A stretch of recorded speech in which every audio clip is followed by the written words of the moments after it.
बिस्मिल्लाहिर्रहमानिर्रहीम। Dear student, subject verb agreement हमारा topic. आज हम रूल नंबर 28 डिस्कस करेंगे इसका, जिसमें कि सिंगुलर और प्लूरल दोनों सूरतों में नाउन एक ही शक्ल में होता है, उसमें कोई चेंज नहीं आती।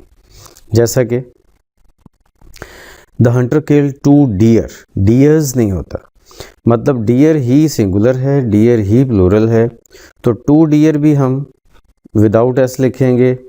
और 1 डियर अगर होगा, द हंटर किल्ड 1 डियर या किल्ड अ डियर, तो भी हम डियर ही लिखेंगे, मतलब इसका सिंगुलर भी डियर होता है, प्लूरल भी डियर होता है। ऐसी फिश है, the number of fish is in coastal waters has decreased. In coastal waters number of fish भी इसी तरह से सिंगुलर प्लूरल दोनों सूरतों में एक ही सेंस होती है इसकी, लेकिन ये एक सूरत होती है कि जब फिशेस भी ये आता है, वो आगे चल के हम डिस्कस करेंगे आगे आने वाले लेक्चर्स में।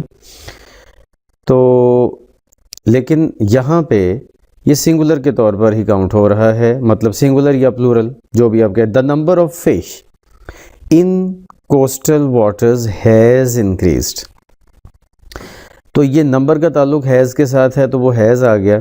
मतलब यहाँ कॉन्सेप्ट ये है कि फ़िश सिंगुलर प्लूरल दोनों सूरतों में एक ही आएगा, मतलब 2 फिश हो तो भी फ़िश होगा, और अगर 1 फिश हो तो भी फ़िश ही होगा। इसकी कुछ और examples, fish, deer, sheep, fruit, aircraft, craft, quad और ये सब।